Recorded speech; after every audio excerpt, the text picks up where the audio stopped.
where the moon lights. An excellent day for an exorcism. I'm your number one fan.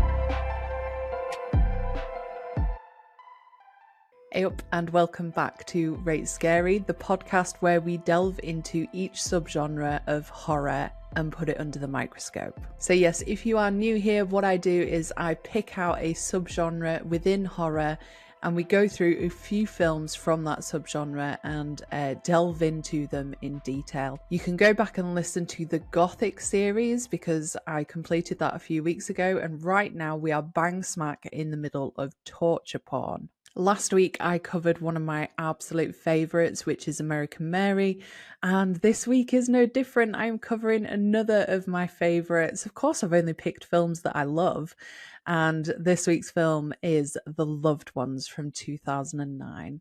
So, if you haven't seen this film and you don't want it to be spoiled, then save this episode. Don't spoil it for yourself. Come back later and we can talk about it then. But for anyone who is happy for it being spoiled, who has seen the film, let's get into the story.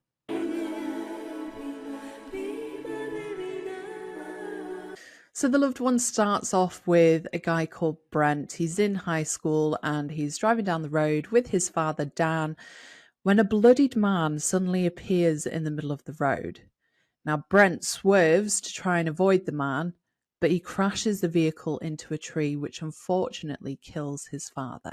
We then flash to 6 months later, and we see Brent at school. He's approached by a girl at his school called Lola Stone, and she asks Brent if he will go to the prom with him, and he politely turns her down because he has a girlfriend called Holly.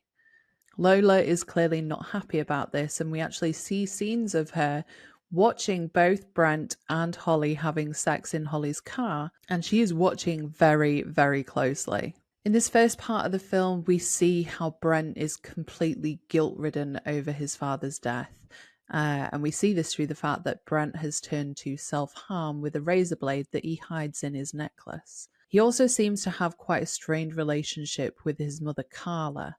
And when talking to his mother about going to the prom, Carla insists on him taking a taxi rather than going in the car with Holly. But he leaves the house and he goes to a nearby cliff.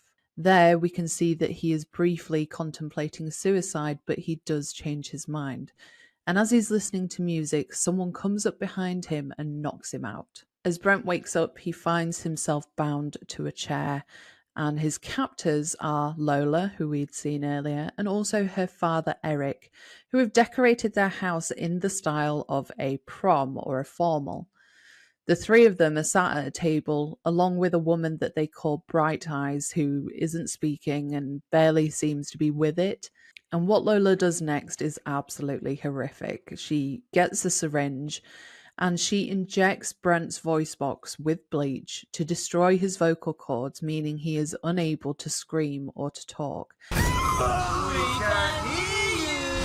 And she begins to humiliate him, clearly experiencing some sort of arousal in this process. Now, as Brent is being taunted and teased at the dinner table, he manages to free himself and he runs outside up a tree, but is unfortunately recaptured by Eric, the father, and also Lola, who then pin his feet to the floor with knives. Boys shouldn't hit girls. Lola decides to choose this moment to show Brent a scrapbook with photos of her past victims, so we can see that Brent is not the first person that she's done this to. And Brent recognises someone called Timmy Valentine, and he is the bloodied man who caused the crash that killed his father. And Timmy also turns out to be the brother of a girl called Mia Valentine, who is the prom date of Jamie, Brent's best friend. As if Brent hasn't gone through enough by this point, Lola then uses a fork and brands Brent to an extent, carving out her and his initials onto his chest, and then sprinkles salt on it, just to literally rub salt into the wound. Lola then admits that she has certain feelings for her father, and he crowns her prom queen. And the two dance and almost kiss before Brent interrupts them. Eric, Daddy, opens a trapdoor on the floor, revealing a basement cellar with the previous abductees still alive in there. And this is where Lola reveals her ultimate torture device. She pulls out a drill and drills a hole through Brent's skull and prepares to lobotomize him by pouring boiling water into that hole in his skull. Clearly, what has happened to Bright Eyes, who is sat at the table, she has also been lobotomized. Again, Brent manages to free himself and he attacks Eric with the hidden razor blade in his necklace and stabs him with one of the knives that he pulled out of his feet. He then pushes Eric into the cellar where the starving and now deranged and presumably also lobotomized captives tear him apart. Completely unhinged, Lola pushes Brent into the cellar along with her dad and throws literally everything that she can get her hands on at him. But Brent manages to find a flashlight and a hammer amongst all of those objects and uses them to defend himself against the captives. Lola, in a state of frenzy, then smothers and kills Bright Eyes, who turns out to be her mother, out of insane jealousy. Now, in the meantime, Brent hasn't shown up to his date, and his girlfriend Holly informs Mia's father, who is a police officer. He then enters Lola's house, but Lola kills him right in the head with a meat cleaver.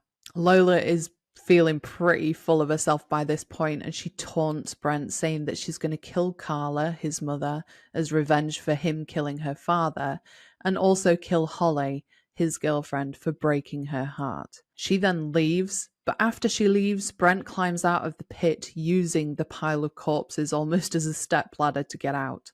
And as Lola walks out onto the road, she can see Holly approaching in her car. She launches her scrapbook at the windshield and attacks Holly, who flees on foot. Brent arrives in the police car and he runs over Lola. Holly manages to clamber into the police car. She's totally shocked to see Brett and the two embrace, relieved. Now, Lola isn't quite dead yet. She is severely injured and she approaches the car. But Brent reverses the car, striking her in the head and crushing her skull. And Brent and Holly drive off, arrive back home, and Carla embraces Brent. So that is the story in a nutshell.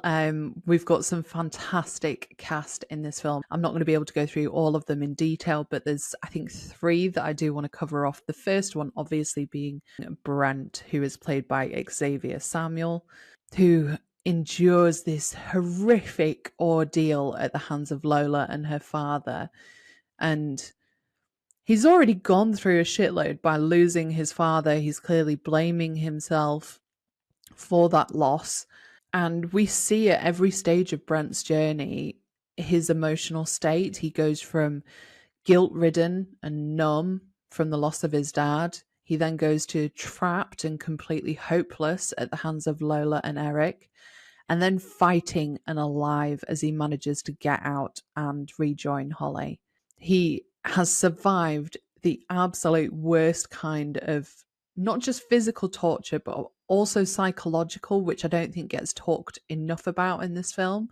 But what makes his arc resonate is that he doesn't just come out of this situation alive, but he comes out of it completely transformed. If we remember, before all of these torture scenes, he's already in a bad place. And by the end of the film, he isn't healed, but he's no longer isolated. He's no longer hiding from life. And I just think Xavier Samuel does a fantastic job of this, considering actually from 28 minutes into the film, he has no dialogue because of the fact that Lola injects his vocal cords with the bleach. This is pure expression and acting on his part to really convey what it is that he's going through and his struggle to stay alive. So I think he's phenomenal in this film. Trumped only by Robin McLeavy as Lola, who is just unhinged, psychopathic, does an amazing job of it. I think she was like 20, she was in her late 20s filming this, as was Xavier, portraying teenagers. But she just does this combination of cutesy and princessy while also being completely psychopathic at the same time. And I read that she actually, under the director's instructions, researched for the role by looking up Jeffrey Dahmer and his methods. She watched Misery, she watched Natural Born Killers and also Quentin Tarantino films. And I think that really comes across on screen, and we'll go into some of the details of that actually, where there's some fantastic film references in this movie. And then also the other person that I want to mention is John Brumpton as Eric. Originally, this was meant to be John Jarratt, but he turned down the role of Eric, or Daddy, to try and avoid typecasting, because obviously he had already appeared in another film that we will talk about on this podcast, which is Wolf Creek. So I can totally understand why John Jarratt did that. I can't imagine him as Eric. He'd maybe be a bit more manic than I think. The way that John Brumpton portrays Eric is very submissive to Lola. Again, we will talk about it shortly. I'm going to go into detail on their relationship specifically. But I like that John has this quiet nature about him as Eric, while also, again, similar to Lola, coming across as completely menacing, which is brilliant. Now, I mentioned the director, who is also the writer, and it's Sean Byrne. He's an Aussie director. He's from Tasmania. And The Loved Ones was actually his first feature film in 2009. He then released Devil's Candy in 2015, which, if you haven't seen that, it's about a struggling painter possessed by dark forces after he and his young family move into their dream home in rural Texas. It's kind of a bit of a haunted house story. But then Sean Byrne also has a film releasing this year, which is Dangerous Animals. If you haven't seen the trailer for that, I have got a trailer reaction on my socials, on my YouTube. I am so excited for this film. It's currently in post-production, and it's centered around a serial killer who uses sharks as his method of torturing and killing, almost ritualistic feeding of sharks. And it just looks so gritty, kind of the same vibes as The Loved One, where it's almost sweaty and like gritty is the right word for it, like harsh. There's no fluffiness about it, and I think I definitely get that vibe with Dangerous Animals, so I'm very excited for it. But they are the only 3 feature films that Sean Byrne has written and directed. He's done a load of shorts, he's done a load of adverts, but considering The Loved Ones came out in 2009, we've had then only 3 films in a little over 15 years. But I would much rather, I love Sean Byrne's work, clearly, because I'm talking about The Loved Ones on a podcast. And I'd much rather a director really take their time to craft a film and execute it brilliantly than churn out a load of rubbish. I'm looking at you, Blumhouse. But in terms of inspiration for this film, Sean has cited Texas Chainsaw Massacre from 1974, which I think is quite an obvious one given the setting and just that feel of kind of stickiness that it has, like sweatiness. And I suppose also those end scenes out on the road with the car and the escape. Lola could be described as almost being akin to Leatherface in that original film. There's then Carrie from 1976. Lola's pink dress is homage to Carrie's prom dress. There's Misery from 1990, which we see, Lola is almost an Annie Wilkes, but also the scene where Mia's father, the police detective, comes in and gets completely smacked in the head with a cleaver.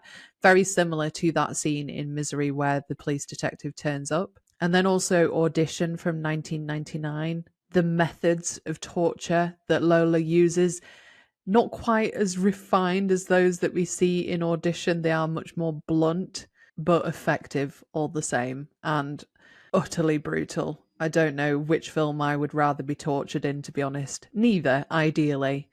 But what Lola does, I think, is just absolutely disgusting. And actually, if we talk about some of those torture methods, the one that seems to get me the most is Lola injecting the vocal cords with bleach. I just cannot imagine how horrific that would be. And I read that that's actually similar to a real life serial killer, Robert Berdella, who would do the same things to his victims for exactly the same reason, so that then they could not use their voice, they couldn't scream, they couldn't call out for help. And similarly, Jeffrey Dahmer, we see Lola using methods of torture through drilling into the skulls of her victims and lobotomizing them Jeffrey Dahmer did that, or at least he attempted to, using that same method. He would pour bleach in the hole, so no one ever survived his lobotomies. But that's two serial killers where clearly Sean Byrne has referenced them through the torture that Lola uses. And on the flip of that, actually, I also read that in 2013, so only 4 years after the film had come out, at Chester Crown Court, a judge described a sadistic torture murder as a reenactment of a scene from The Loved Ones. And during sentencing, the judge described the defendant, Gary George, as particularly liking the film The Loved Ones. And the victim, Andrew Nall, was brutally beaten. He sustained 49 knife wounds and he had cleaning fluid found in his eyes. So George was sentenced to life imprisonment with a minimum term of 30 years. Now, I mentioned it in my very, very first episode about torture porn. Torture films are not just about torture, despite the name. There are a number of themes that are always at play within these films. And I think one of the core themes that we see in The Loved Ones is that of isolation. You know, we have Brent, who is clearly feeling very isolated and alone after the loss of his father, versus Lola, who is feeling alone in different ways. She's clearly not accepted by her peers and therefore feels driven to do what she does.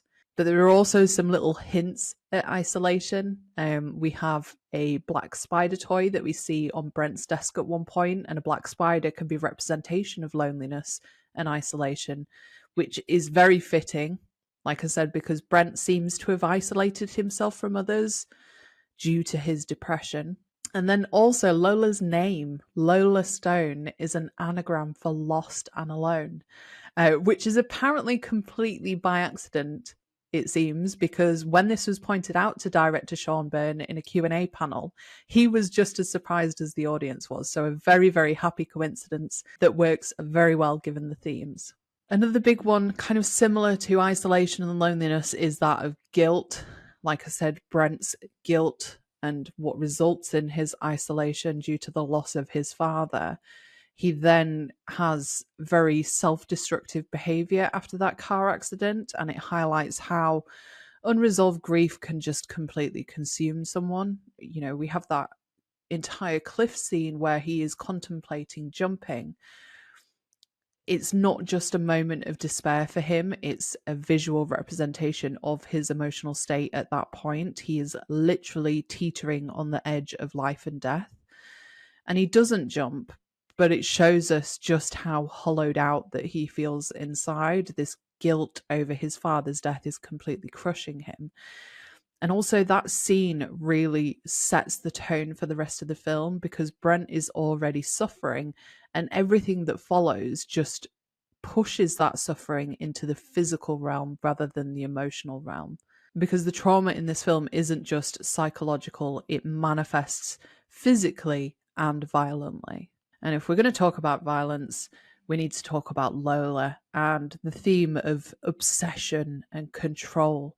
And she completely embodies twisted obsession, you know, this desire of hers for control, especially over these male dates, reveals this deep-seated need to dominate and be adored. And she has her father's role in facilitating her behavior, which also adds a layer of enabling and complicity in abusive relationships. And I'll talk about their relationship separately, like I said, because I think that's fascinating when it comes to this film over all of the torture. But there is also a lot of physical horror in this film. We have the torture, we have the imprisonment, we have mutilation, but it does all point to power dynamics, because Lola and her father exert complete control over their victims. And I think we have some great themes of duality when it comes to relationships, because we have people like Brent and Holly. It's a very pure, caring relationship, very contrasting to the relationship that we see between Brent and Lola. But then we have Lola and her father. This relationship that they have is the emotional and psychological core of the film, and I think it's one of the most disturbing dynamics in modern horror that I've certainly ever seen, because they have such a warped bond which just adds to the horror. So if we look at Daddy, Eric, his role in that relationship is completely servile. He obeys Lola's commands. He cooks for her. He treats her like royalty. He doesn't treat her like a daughter.